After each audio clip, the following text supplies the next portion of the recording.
I stared at the lasagna cooling on the table, the smell of garlic and basil doing nothing to settle the knot in my stomach. Mom kept glancing at Dad, who was methodically cutting his food into perfect squares the way he always did when he was about to deliver bad news. My brother Marcus sat across from me, scrolling through his phone with that infuriating smirk I'd seen 1,000 times before. "Elena," Dad finally said, setting down his fork with the kind of precision that made my chest tighten. "Your mother and I need to talk to you about something." I waited. The silence stretched like taffy, sticky and uncomfortable. "It's about the restaurant," Mom added, her voice doing that thing where she tried to sound casual but came off rehearsed. "Your father's back has been getting worse, and Marcus really needs help managing the front of house." There it was. I could feel the trap closing before they even finished. "We know you're busy with your nursing program," Dad continued, and I caught the slight emphasis on the word busy, like my clinical rotations and night shifts were some kind of hobby. "But family comes first. We need you to take a semester off and help Marcus full-time." I set my fork down slowly, buying myself time to process what I was hearing. "A semester off," I repeated. "Dad, I'm in my final year. I graduate in 8 months. "Exactly," Marcus chimed in, finally looking up from his phone. "You're so close anyway. What's a few more months?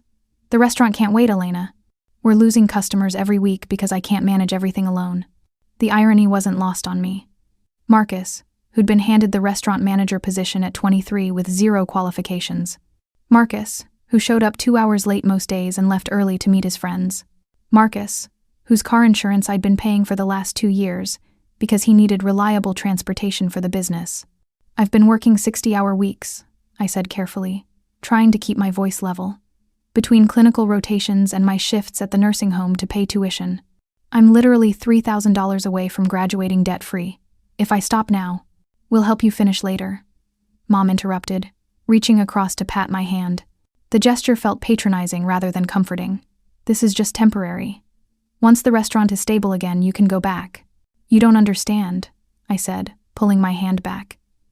"If I defer, I lose my spot in the program. I'd have to reapply, and there's no guarantee they'd accept me again." "This isn't like taking a vacation." Dad's jaw tightened. "What we understand is that this family gave you a roof over your head for 27 years. We fed you, clothed you, supported you. Now we're asking for a little support back, and you're being selfish." The word hit like a slap. Selfish. Me. The daughter who'd been paying for groceries since I started working at 16. Who covered Dad's dental work last year when their insurance wouldn't. Who took extra shifts every time Marcus forgot to deposit the restaurant earnings and they needed help with rent. "I contribute," I said quietly.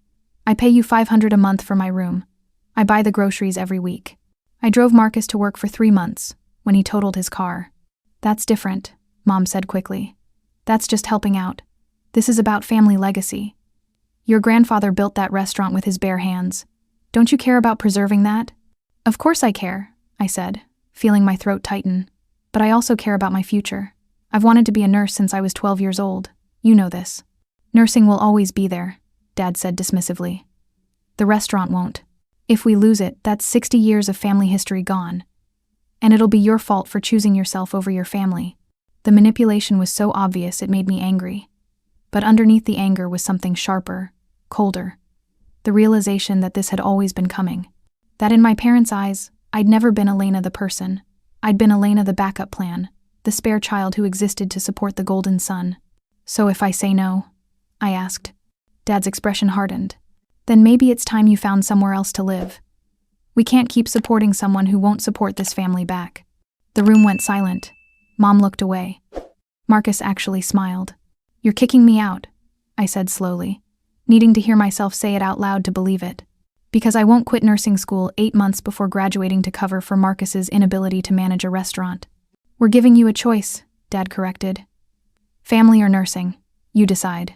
I looked at each of them in turn. My father, who'd taught me to ride a bike and helped me with math homework. My mother, who'd made my favorite chocolate cake every birthday without fail. My brother, who I'd defended from bullies in middle school, who I'd helped with his college applications even though he'd never even thanked me. And I realized they didn't see me at all. They saw a solution to their problem, a thing that could be moved around, repositioned, sacrificed for the greater good of Marcus's comfort. "How long do I have?" I asked quietly. "To think about it?" Mom said hopefully. To pack. Dad's face reddened.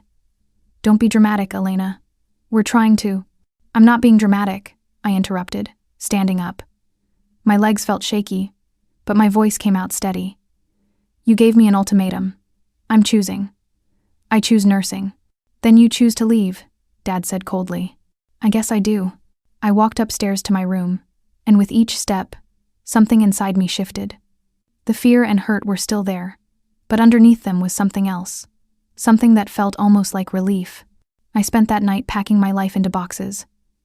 Every item I folded, every book I wrapped, felt like proof. Proof that I existed separate from their expectations. Proof that I could choose myself. The next morning, I loaded my car with everything that mattered. Mom watched from the kitchen window but didn't come out. Dad was already at the restaurant. Marcus was still asleep. I left my key on the kitchen counter with a note. I hope the restaurant succeeds, but I hope even more that one day you'll understand why I had to leave. Then I drove away from the only home I'd ever known, with $847 in my checking account and absolutely no idea where I was going to sleep that night. But I knew one thing with absolute certainty. Nobody was ever going to make me choose between their comfort and my future again. Not ever. The first week was brutal. I crashed on my classmate Jennifer's couch, promising I'd find a place within days. I picked up every extra shift the nursing home offered, working sometimes 16 hours straight. My body ached constantly, but I couldn't stop. Stopping meant thinking, and thinking meant feeling the full weight of what had happened. I found a basement apartment in a neighborhood my parents would have called questionable. It was 400 square feet, the ceiling leaked when it rained, and I was pretty sure something had died in the walls based on the smell, but it was mine. The landlord didn't care that I was barely scraping together first and last month's rent. He just needed someone who'd pay on time. I made it work. Instant noodles for dinner most nights. No heat unless it dropped below freezing. I studied on the bus, at work, in the hospital break rooms during my clinical rotations. My classmates would complain about difficult professors or tough exams, and I'd nod along while thinking about whether I could afford both textbooks and groceries that week. But I also felt something I'd never felt living at home. Peace. Nobody was criticizing my choices. Nobody was tripping me for having ambition. Nobody was calling me selfish, for wanting more than what they'd decided I should have. 8 months later, I walked across that graduation stage. I'd done it. I'd actually done it. I was a registered nurse. Jennifer took a photo of me in my cap and gown, and I posted it on social media with a simple caption. Nobody can take this away from me. Mom saw it. She didn't comment, but I could see she'd viewed it. 3 times. The first 2 years as an RN were about survival and learning. I worked at a mid-sized hospital in the cardiac unit, taking on every challenging case I could get. The learning curve was steep, but I loved it. I loved the problem solving, the direct impact, the way every shift was different. But I also noticed things. Small frustrations that added up. The IV monitoring system that would malfunction at the worst possible times. The delay between when a patient needed intervention and when we could respond. The medication errors that happened because of confusing interfaces on equipment that looked like it hadn't been updated since the 90s. One night, I was monitoring a patient who'd just had cardiac surgery when his IV line became infiltrated. The monitor didn't catch it for 20 minutes. By the time we noticed, his arm was swollen and bruised. He was fine, ultimately, but it bothered me. These were preventable problems. Why doesn't someone fix this? I asked the charge nurse. She laughed. Because the companies making these machines don't care what nurses think. They design for doctors and administrators. We're just the ones who have to use the broken equipment every day. That conversation stuck with me. I started paying attention to every inefficiency, every workaround we nurses had created, because the technology failed us. I filled notebooks with observations during my breaks. During year 3, I met Dr. Sarah Chen in the hospital cafeteria. She was a biomedical engineer consulting on some equipment upgrades, and we got talking about the IV monitoring problems. I showed her my notebooks, expecting her to be polite and dismissive. Instead, she got excited. "This is exactly what we need," she said, flipping through pages of my sketches and notes. "Engineers like me, we design things based on theory and requirements documents. But nurses like you actually know what works in practice. Would you want to collaborate on something?" I hesitated. "I'm not an engineer. I don't know how to build medical devices." "You don't need to," Sarah said. "You know what the device needs to do. I know how to build it. That's called a partnership."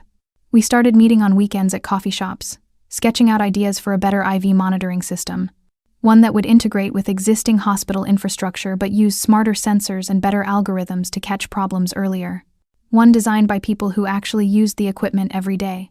It took us a year to build a working prototype.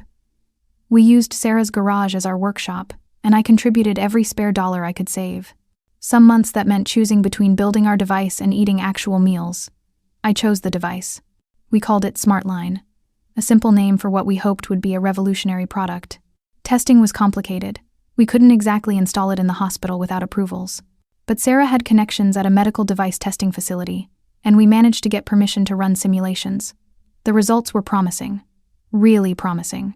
SmartLine caught infiltrations an average of 12 minutes faster than standard monitors. 12 minutes that could prevent complications, reduce patient pain, decrease hospital stays. But promising results didn't mean we had a business. We had a prototype and a dream, nothing more. Year 5 was when everything accelerated. Sarah connected me with a startup accelerator program focused on medical technology. We applied with our data, our prototype, and a pitch deck I'd worked on for 3 months. We got in. That meant quitting my nursing job. It meant betting everything on this wild idea that 2 women who barely knew each other 4 years ago could build a medical device company. It was terrifying. I'd worked so hard to become a nurse, to have that stability. And now I was walking away from guaranteed paychecks to chase something that might completely fail. But I remembered that night when I packed my bags and left my parents' house. I remembered the relief of choosing myself. And I realized I was being offered another choice. Stay safe or bet on my own vision. I chose the vision. The accelerator program was intense. 3 months of 16-hour days, constant pitching, iterating our design based on feedback from investors and clinicians. Sarah and I became experts at explaining why SmartLine mattered, why hospitals should care, why this wasn't just another medical device trying to solve a problem that didn't exist. We raised our seed funding 6 months later. $350,000 from a group of healthcare-focused angel investors who'd all had bad experiences with existing medical equipment. That money let us hire our first 2 employees, a software engineer and a regulatory specialist. Because we'd quickly learned that building a medical device wasn't the hard part. Getting it approved by the FDA was the real challenge. The approval process took 18 months. 18 months of documentation, testing, revisions, more testing, submissions, and waiting. Waiting was the worst part. Every day wondering if they'd find some reason to reject us, some flaw in our design or data. I supported us during that time by doing contract nursing work, usually night shifts that left me exhausted but kept money flowing into the company account. Sarah mortgaged her condo. We were all in, way past the point of safe retreat. When the FDA approval email came through, I was in a hospital bathroom at 3 a.m. during a break from a shift. I read it 3 times before I believed it was real. We'd done it. SmartLine was officially a FDA-cleared medical device. Year 6 was about production and sales. We started small, reaching out to mid-sized hospitals, similar to the one where I'd worked. We offered pilot programs at cost, just to get units installed and collecting real-world data. The results were even better than our testing had predicted. Hospitals using SmartLine reported 40% faster response times to IV complications, reduced patient adverse events, and nurses who actually loved using the equipment. Word spread fast in the healthcare world. Nurses talked to other nurses. When they found a device that actually worked, that actually made their jobs easier, they told everyone. By the end of year 6, we had SmartLine installed in 30 hospitals across 3 states. Year 7 was when everything exploded. A major hospital chain approached us about a system-wide installation. 200 hospitals, thousands of units, a contract worth $8 million. Sarah and I sat in my tiny apartment, which I'd never bothered to upgrade because I was pumping every penny into the company, and stared at the contract. If we sign this, Sarah said slowly, we're going to need to scale up production significantly. We'll need to raise more money, hire more people, probably move to a real office instead of working from coffee shops and garages. I know, I said. We could also fail spectacularly. This is a huge commitment. If we can't deliver, it'll destroy our reputation. I know that too. We signed it anyway. The next 6 months were chaos. We raised a Series A funding round that valued our company at $50 million. We hired 15 more employees. We moved into an actual office space with a warehouse for production. We implemented quality control systems and supply chain management, and all the boring administrative things that suddenly mattered when you were supplying devices that people's lives depended on. I barely slept. But every morning when I walked into our office and saw nurses who'd joined our team specifically because they'd used SmartLine in hospitals and loved it, I felt this surge of something I couldn't quite name. Purpose, maybe. Or vindication. Or just the simple satisfaction of building something that mattered. We installed our 500th SmartLine unit in February of year 7. I was there for the installation, at a hospital in Seattle. The nurse training on the system looked at me with recognition. "Wait, aren't you Elena Rivera? I saw your talk at the nursing conference last year." I'd started giving talks about innovation in healthcare, about how nurses could be entrepreneurs, about bringing clinical expertise into the design process. It felt important to pay forward what I'd learned. "That's me," I said. "You inspired me to start documenting problems I see on my unit," she said. "I've got 3 notebooks full of ideas now." "Good," I told her. "The world needs more nurses who refuse to accept that broken equipment is just how things are." She smiled.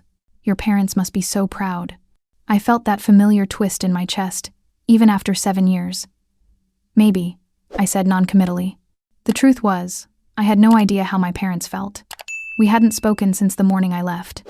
I'd unblocked them on social media after the first year, curious despite myself. I could see glimpses of their lives. The restaurant, still operating but clearly struggling based on the desperate promotional posts. Marcus, who'd gotten married and had a kid. Mom and Dad, looking older in photos, thinner. But no one had reached out. No one had said we were wrong or we're proud of you or even just we miss you. And I'd learned to be okay with that. Or at least, I'd learned to function despite it.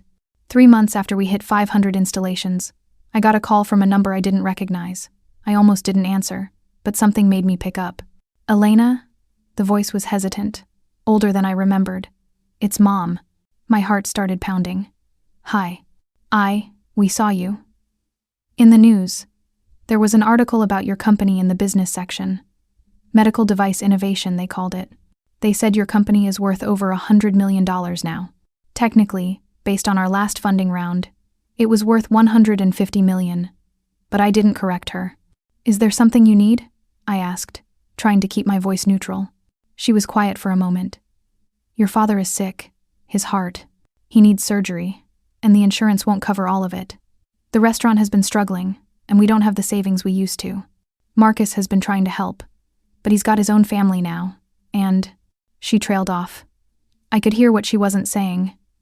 They were in trouble. The kind of trouble that money could fix. My money. "I'm sorry to hear that," I said carefully. "About Dad's heart. Elena, I know we didn't end things well. I know you're probably still angry. But he's your father, and family is supposed to help each other." The irony was so sharp I almost laughed. Family is supposed to help each other. The exact argument they'd used to kick me out 7 years ago. "Where is he having the surgery?" I asked. She told me the hospital name. I recognized it. It was one of the hospitals using SmartLine. "I need to think about this," I said. "Can I call you back?" "Of course," she said quickly. "Thank you, Elena. Really. Your father will be so relieved." After we hung up, I sat in my office for a long time, watching the city lights through the window. Sarah found me there an hour later. "You okay?" I told her about the call. About the surgery, the money, the request for help.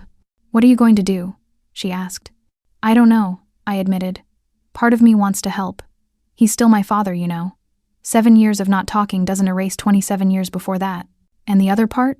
The other part remembers them calling me selfish for wanting to finish nursing school. Remembers them choosing Marcus's convenience over my future.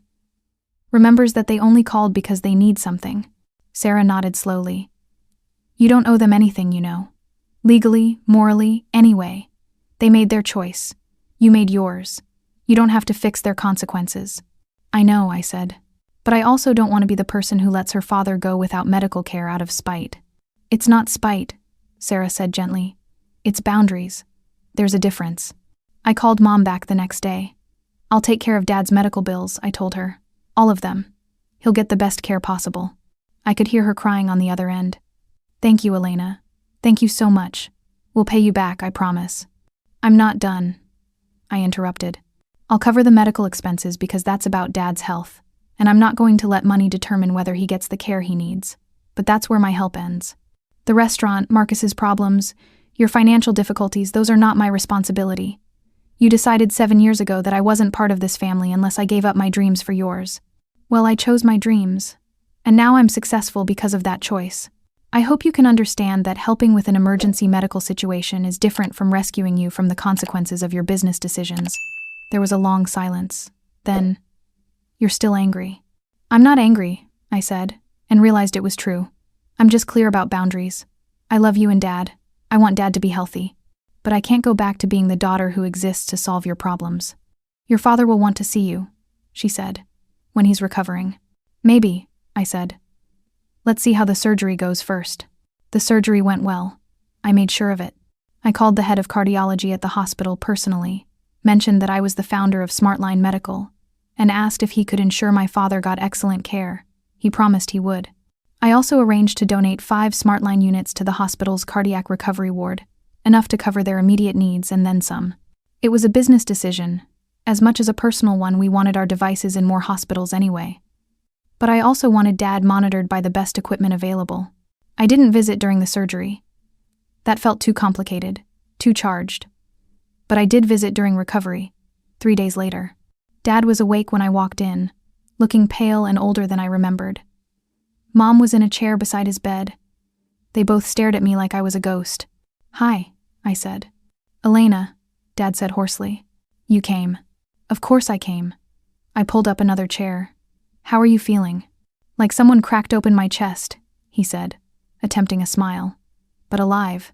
The doctors say I'll make a full recovery." "Good." We sat in awkward silence for a minute.